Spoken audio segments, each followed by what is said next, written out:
Hello, c'est HR, votre chroniqueur. Alors aujourd'hui, je vais vous parler d'un film avec Donnie Yen. Il s'agit de la suite d'un film SF qui a pour titre Iceman. Cet opus a le titre Iceman, The Time Traveler. Avant d'aller plus loin dans les explications, n'oubliez pas, si vous n'êtes pas abonné, pensez à le faire et surtout pensez à la petite cloche pour les notifs. Let's go! 可以再次帶我哋穿梭過去未來。我最想知道，到底我由邊度嚟，跟住會去邊度？我究竟係屬於邊度？何英，你唔同我合作係改變唔到歷史嘅。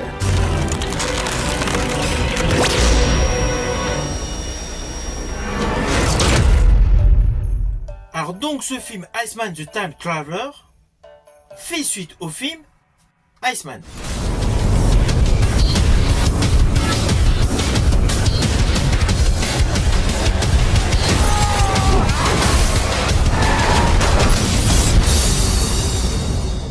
Alors je vous le dis d'entrée de jeu, contrairement à ce premier opus, la suite n'a pas du tout de côté humoristique autant mis en exergue que dans le précédent film. C'était d'ailleurs le petit côté qui m'énervait un petit peu, car il y avait un petit peu trop d'humour qui gâchait le potentiel du film. Et donc dans cette suite, l'humour a été divisé par 10. Néanmoins, à la fin du précédent opus, nous découvrions une scène post-générique où on découvrait l'acteur Donnie Yen, les cheveux courts, à côté de la roue du temps. Scène qui faisait totalement contraste avec la scène juste avant le générique, où celui-ci, à la suite d'un combat, se retrouvait projeté dans l'eau, avec les cheveux longs. Donc vous voyez bien que la suite était prévue. D'ailleurs, j'avais justement fait une vidéo concernant ce premier film, Iceman, où j'avais notamment précisé les côtés humoristiques que je trouvais trop redondants. Mais bon, dans ce nouvel opus, le côté sérieux est mis en avant, tout comme le côté combat. Mais avant d'aller plus loin, voici le pitch de base.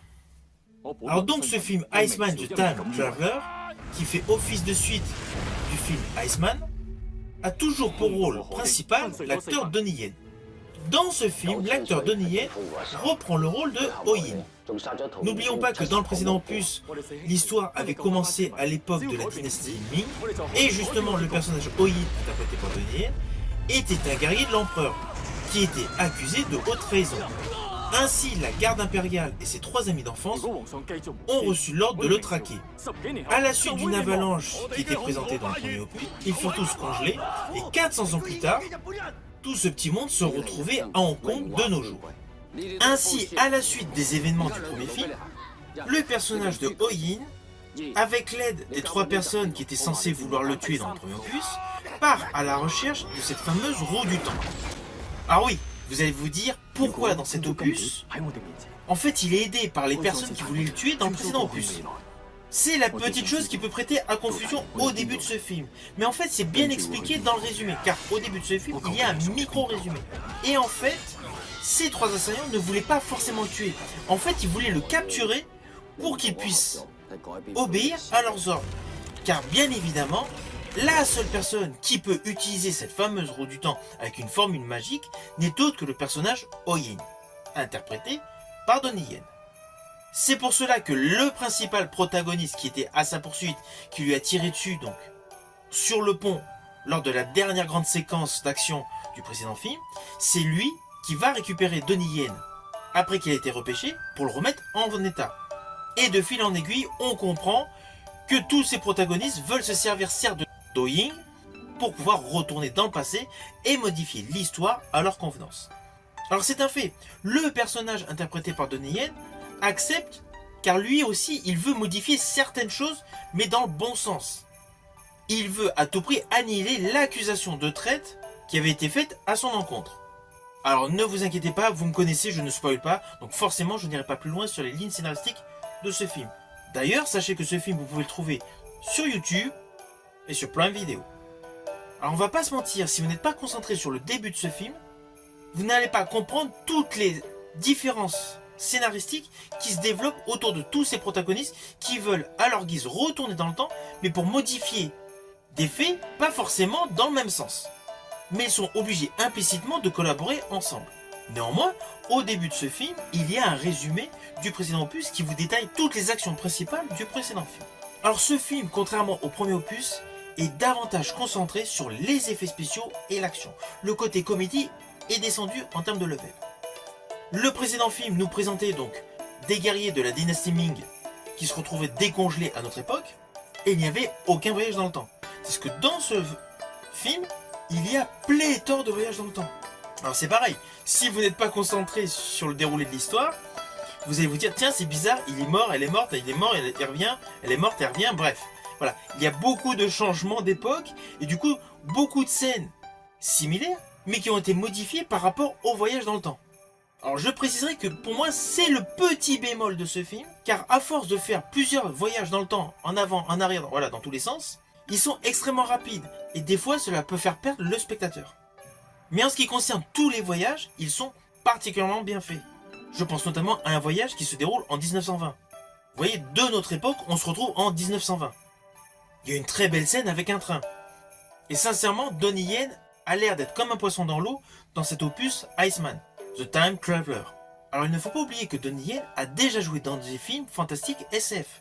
Je pense notamment à un film fantastique qui était une production américaine. D'ailleurs, il avait un second rôle. C'était pour Highlander Endgame. Mortals loyal only to him. There has never been a more powerful immortal. 2 ans après, il avait récidivé dans le fantastique avec un petit rôle dans Blade 2. Our forces are ready to fight. Sans oublier en 2014 The Monkey King.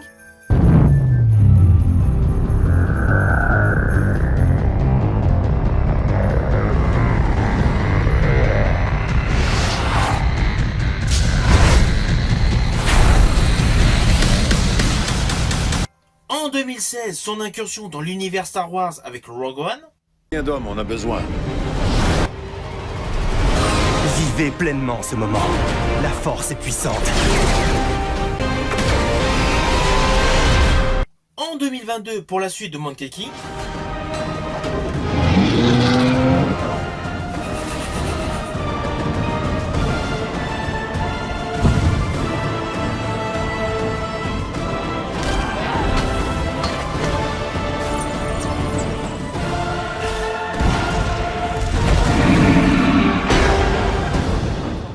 Toujours côté fantastique, sa réalisation de 2023, Sakra et la légende des demi-dieux.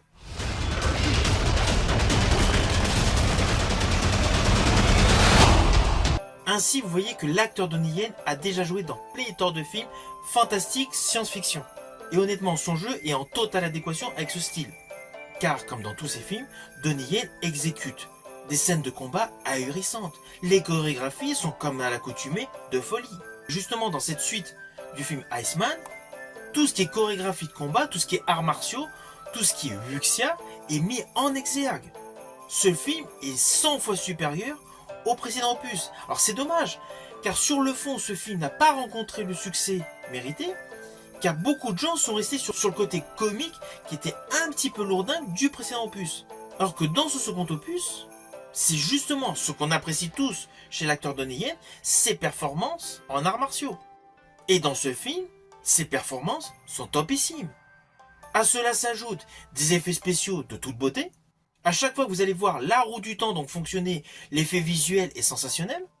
Alors oui, il est évident, il y a beaucoup de CGI, beaucoup d'FX, VFX, ce que vous voulez. Tout ce qui est effets spéciaux par ordinateur, c'est indéniable, cela se voit. Mais l'ensemble est parfaitement maîtrisé et le jeu des caméras, qui semble tourner totalement autour de l'acteur Donnie Yen, assure un côté supplémentaire dans votre perception des effets visuels. À cela s'ajoute dans la trame scénaristique une romance. La femme que le personnage Oin avait rencontrée dans Iceman 1, forcément a davantage d'ampleur dans ce second opus. Et l'histoire est parfaitement cohérente. Le personnage de Mei est totalement touchant et totalement en sensibilité. Je pense notamment à une scène très émouvante où le personnage Oin discute avec le personnage Mei dans une forêt. Là, le travail de caméra est assez classique, le tournage de cette séquence est assez convenu, mais les échanges et essentiellement le jeu mis en exergue par leurs expressions faciales témoignent de cette séquence d'un grand moment sentimental. C'est pour ça que ce film, sous couvert d'action et de science-fiction, il y a une importante partie vouée à la romance entre le personnage Oin et Mei.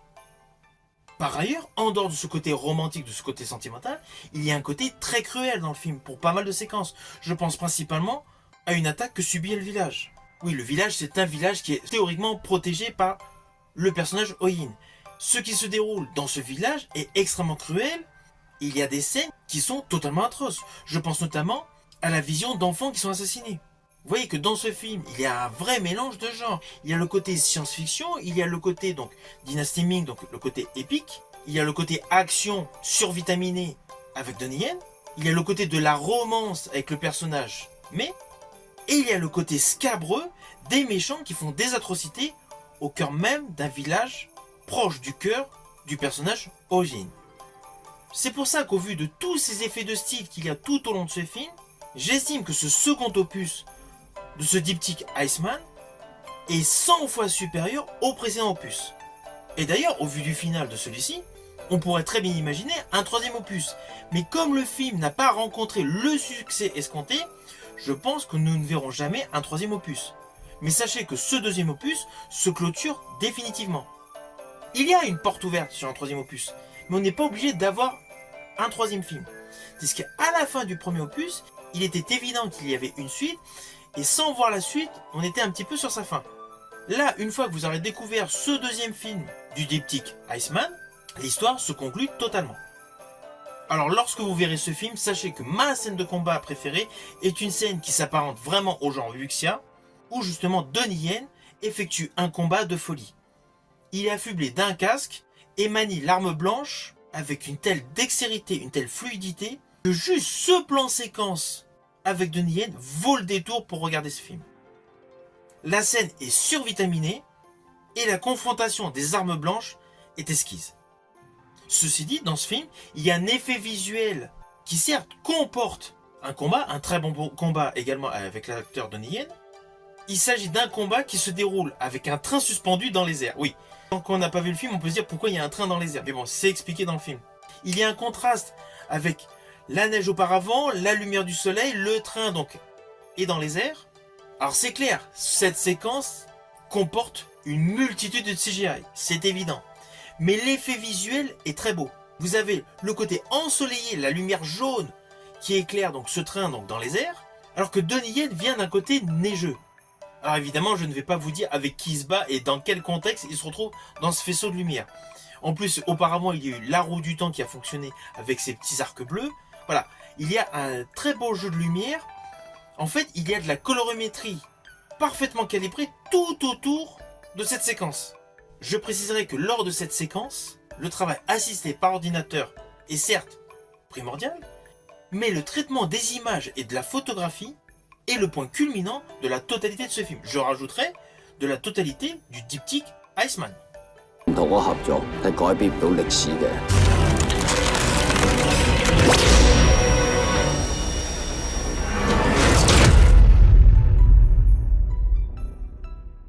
Alors au final, bien évidemment, c'est un film que je vous invite à découvrir avec l'acteur Donnie Yen.